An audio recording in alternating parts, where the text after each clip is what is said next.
مشاهدات ومشاهدي الأنبا تيفي، مرحبا بكم. اليوم كنتواجدوا بمدينة لشبونة وبالتحديد بالمدينة الرياضية اللي هي مركز تدريب المنتخب البرتغالي ومقر الاتحاد البرتغالي لكرة القدم. اليوم عندنا لقاء مع السيد فرناندو غوميش اللي هو رئيس الاتحاد البرتغالي لكرة القدم. نحاولوا نطرقوا فيه على بزاف ديال النقاط، ومن بينها ومن أهمها ملف المشترك ما بين المغرب إسبانيا والبرتغال لاحتضان كأس العالم 2030. خليكم معنا. Monsieur le Président Fernando Gomes, merci d'avoir accepté notre invitation et merci de nous accueillir ici dans le centre, dans la Cidade de football portugais. C'est un plaisir de vous avoir ici pour faire cette interview pour la TV et je vous donnerai tous les renseignements et toutes les informations que vous avez besoin de faire cette interview. De ma part, je ferai mon mieux pour vous répondre à toutes les questions que vous avez et voilà. Merci. Alors la première question, pourquoi le choix de juste 3 stades pour organiser cette Coupe du Monde?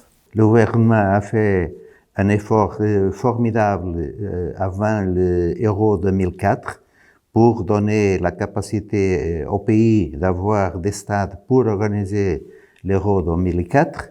Et quand nous avons décidé de faire notre proposition pour avoir le championnat du monde 2030, nous accordons avec le gouvernement qu'il n'y avait pas d'espace pour faire d'autres investissements au stade.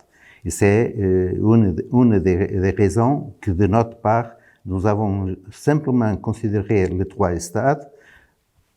D'une part, vis-à-vis les régulations qui existent, que la capacité minimum pour organiser le championnat du monde, c'est 40 000 spectateurs.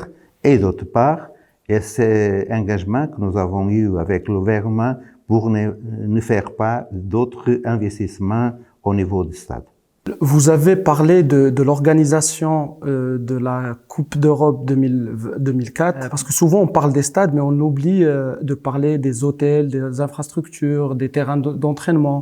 Est-ce que vous êtes déjà prêt ou vous allez commencer à construire des terrains d'entraînement pour cette Coupe du Monde 2030? Non, nous avons toutes les infrastructures nécessaires pour le championnat du monde 2030.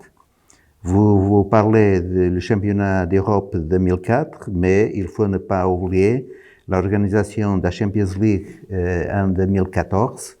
De nouveau, la Champions League, la Final 8 de Champions League 2020, la Champions League à Porto 2021, l'organisation de la finale de l'Europe Cup 2005 à Alvalade. La prochaine année, nous avons eu la finale de Champions League féminin au Portugal, c'est-à-dire notre expérience d'organiser des grands événements, c'est très fort, c'est très lourd, et nous avons toutes les conditions pour organiser bien que se pose dans l'organisation du championnat du monde. Bien sûr, il y a d'autres événements not liés au sport que nous avons été liés. Je me rappelle la journée de la jeunesse mondiale que nous avons organisée le mois d'août avec des milliards de personnes qui ont venu à Lisbonne pour être présents à ces événements. Et je crois sincèrement que nous avons toute la capacité hôtelière, sanitaire, de transport aussi, pour être en condition de faire les matchs qui vont être joués au Portugal sans quelques problèmes au niveau de l'organisation et d'infrastructures qui sont nécessaires pour avoir ces matchs ici. Est-ce que vous avez exigé un quota au niveau de match pendant la Coupe du Monde? Non, ce n'est pas une question d'exiger un quota. Nous savons que notre réalité vis-à-vis la quantité de matchs qu'il y a pour faire, que nous savons pour le moment, Il y a 3 au début dans l'Amérique du Sud pour célébrer le centenaire du championnat du monde. Et après, il y a 101 pour organiser dans les 3 pays, Portugal, Maroc et Espagne. À ce moment-là, et prendre en considération la quantité de stades que nous avons, nous estimons une certaine quantité de matchs pour organiser au Portugal, mais pour le moment, nous sommes à construire notre dossier, à regarder quels sont les stades que nous mettons dans la candidature unique, parce que j'insiste dans ce point, c'est une candidature unique de 3 pays, 2 continents, mais c'est simplement une candidature. Nous avons formé les 3 comités d'organisation qui sont à travailler très bien ensemble, chaque 15 jours dans un pays, Portugal, Espagne et Maroc. Et à ce moment-là, il y a un moment que sera prendre une décision, mais je crois que cette décision va être prise simplement après, comme je peux dire, la présentation de notre candidature dans le mois de juillet. FIFA va évaluer la candidature et après la officialisation de l'organisation de 2030 aux 3 pays, il y a des travaux à faire vis-à-vis la choix des stades, la répartition en chaque pays, etc. Le Maroc, comme vous savez, ils sont en train de construire le plus grand stade, ça va être le plus grand stade en Afrique. Est-ce que vous pensez que ça va donner des chances au Maroc pour jouer cette finale? C'est une question qui va être analysée, bien sûr. Espagne, il y a, à mon avis, des stades qui ont des capacités pour organiser les matchs d'ouverture et le match final. Maroc, avec la construction du stade à Casablanca, a aussi des mêmes conditions. Je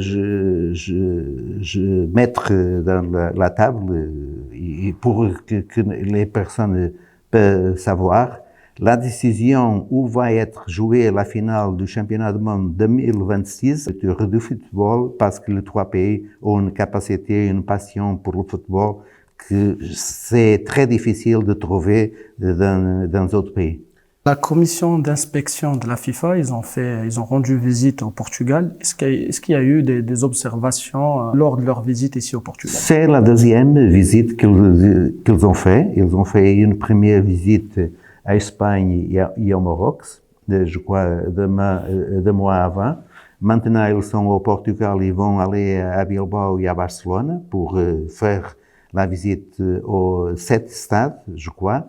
Pour le moment, les informations que nous avons et vis-à-vis les commentaires que la Commission a fait, pour le moment, je crois que tout c'est en ligne avec notre besoin de faire un dossier fantastique pour évaluer, mais essentiellement pour démontrer à FIFA que nous avons toutes les conditions internement, toutes les conditions pour avoir sans problème le championnat du monde de 2030 dans notre 3 pays.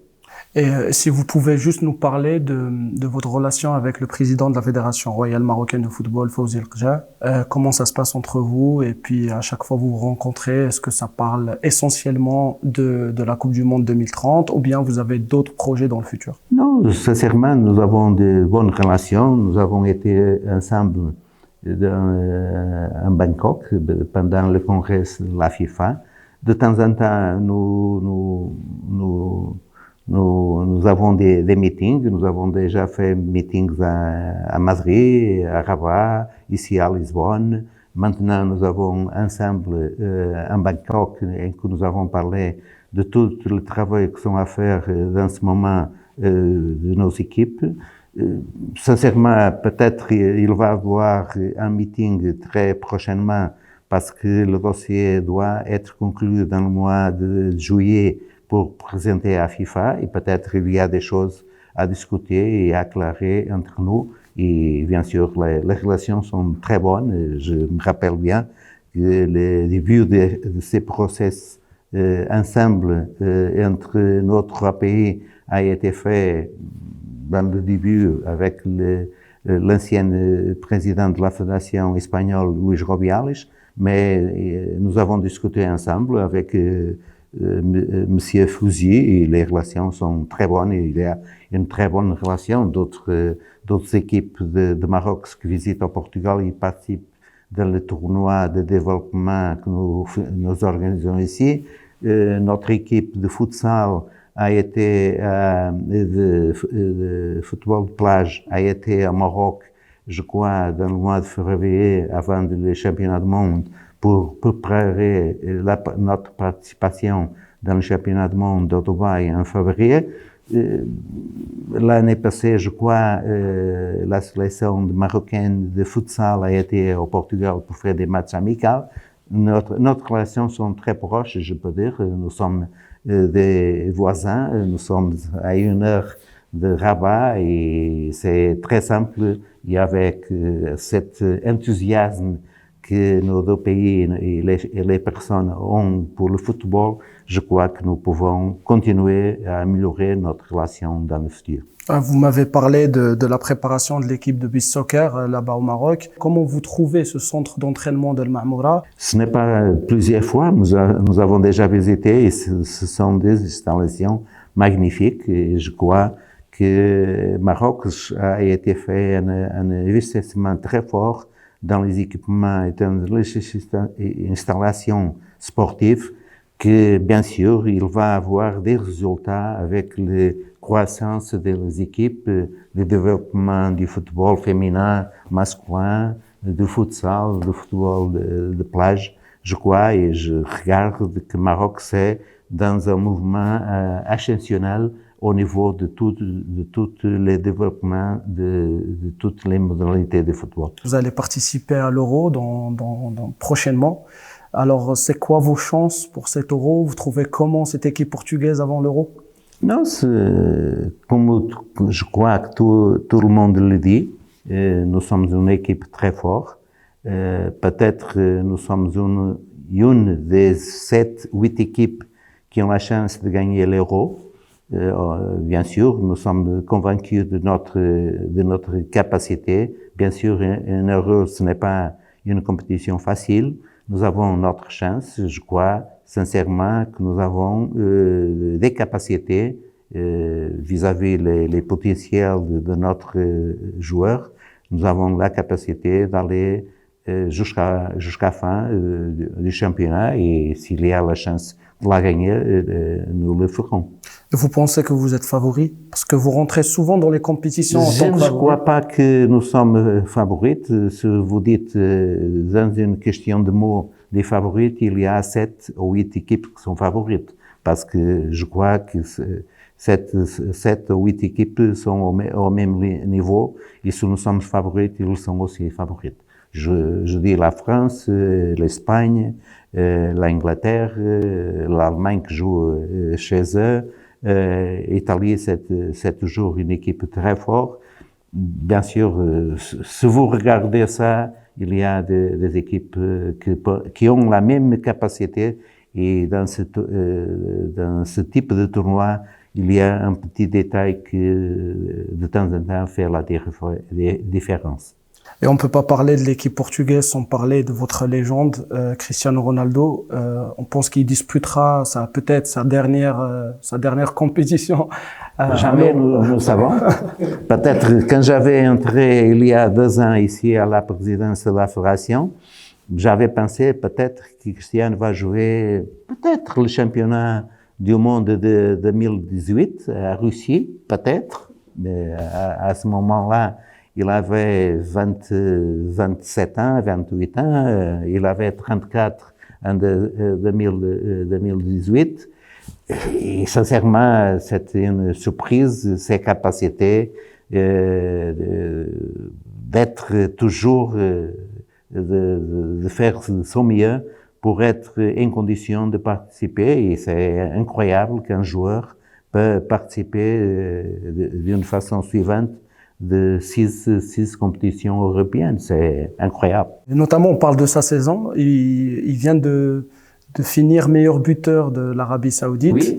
35 buts, chose qui n'est pas facile à son âge. Dans une ligue où il y a beaucoup de stars. Non, il a gagné le même titre dans 4 pays différents. Et sincèrement, c'est incroyable qu'il fait comme personne de départ. C'est incroyable tout qu'il a fait dans le football et même à cet âge qu'il continue à faire. Est-ce qu'il va jouer un rôle important justement dans ce dossier Maroc, Espagne, Portugal? Comme vous savez, cette question, c'est une question dans ce moment nécessaire. Comme vous probablement connaissez la vidéo de notre candidature, il y a beaucoup d'images de Cristiano Ronaldo aussi, bien sûr d'autres joueurs d'Espagne et de Maroc, comme des joueuses féminines aussi de notre 3 pays. Comme tout le monde le connaît, la décision officielle, il y a simplement une candidature, c'est notre candidature, que c'est nécessaire de faire l'évaluation pour la commission de FIFA et bien sûr nous sommes très intéressés que notre dossier va avoir la plus possible valorisation dans cette évaluation, mais sincèrement comme je peux dire, toute notre personne, tous les gens, que nous avons pour mettre dans la candidature, nous utiliserons quelques problèmes pour avoir une image de la candidature très forte et très impressive. Après, il y a beaucoup de stars portugaises qui jouent en Arabie Saoudite, comme Otavio par exemple. Est-ce que ça va déranger un peu ou ça va impacter l'équipe portugaise, ou bien la Ligue, c'est pas le plus important c'est la performance individuelle du joueur? Non, je crois que la plus importante, c'est la performance de l'équipe comme l'équipe. Vous pouvez avoir de très bons joueurs, mais s'ils ne fonctionnent pas comme équipe, c'est compliqué. Et sincèrement, ce que j'espère, c'est que le temps que nous avons de préparation à partir de juin, que nous pouvions avoir une très belle préparation de façon à que notre premier match, le 18 contre la Tchèque République, nous pouvons être en forme pour faire un très bon tournoi. Je vous remercie, Monsieur le Président. Un petit dernier mot pour les supporters, les supporters marocains, ou bien portugais, espagnols. Comme j'avais déjà dit, cette candidature, c'est une candidature de passion. C'est connu, la passion des peuples marocains, espagnols et portugais pour le football et tous les caractéristiques très pareilles que notre 3 peuples ont essentiellement dans ce sport, c'est fantastique. Et je suis complètement convaincu que nous avons allé avoir un championnat fantastique avec enthousiasme, non seulement des gens du Maroc, de Portugal et d'Espagne, mais aussi de toutes les personnes qui vont visiter nos 3 pays, parce va avoir, ce sont 48 équipes qui vont être présentes dans le tournoi. Il va venir beaucoup de personnes des autres pays et qui vont se sentir très bien comme ils se sentent chez eux dans notre 3 pays. Merci, Monsieur le Président. Merci beaucoup. باش يوصلك جديد فيديوهات الأنباء تيفي تابونوا معنا في لاشين يوتيوب وفعلوا الجرس.